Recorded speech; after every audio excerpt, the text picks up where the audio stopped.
So I'm going to briefly describe what those behaviors are via our definitions and talk a little bit about the role that you take as a community member. The first being sex discrimination. So this is an adverse action taken against someone because of their perceived sex or gender identity.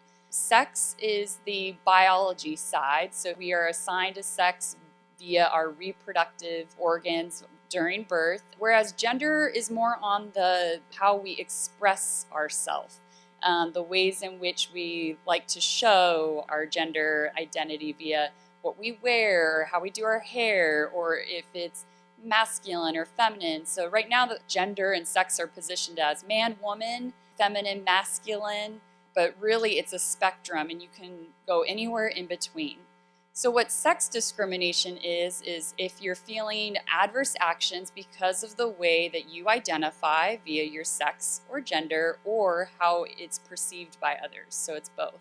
A good example of this is our gender-inclusive restrooms or university housing services accommodations. Those are in attempts to be more in alignment with inclusive behavior. Sexual harassment is unwelcome, verbal, nonverbal, physical conduct of a sexual nature. The way this will look is in sexual advances, possibly requests for sexual behaviors, and indecent exposure. What's important to note about sexual harassment is that it will have a couple components. One component will be it's severe, pervasive, and persistent.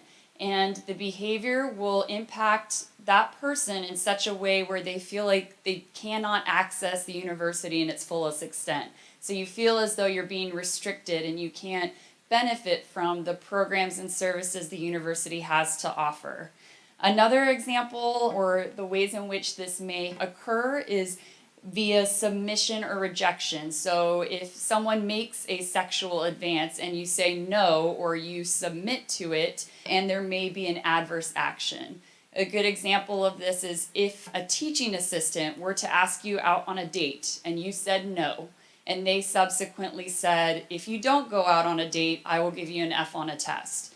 That is not permitted on campus. That would fall in alignment with sexual harassment, as if you didn't follow through with it, you would have an adverse effect on your grade. Sexual violence, a lot of these broad terms are so expansive, so I recognize I'm just giving you a snapshot of them. But sexual violence are physical sexual acts perpetrated against someone, against his or her will, or without consent. Folks who are incapable of giving consent are defined within 3 categories. The first is a minor. Anyone under the age of 18 is unable to give consent due to their age. Also, the use of drugs or alcohol.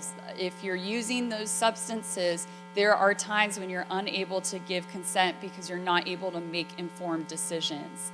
And that's the same thing with ability. So if you have a physical or mental impairment that inhibits your ability to make informed decisions, you're not able to give consent. This may look like unwanted sexual touching, assault, battery, and then rape.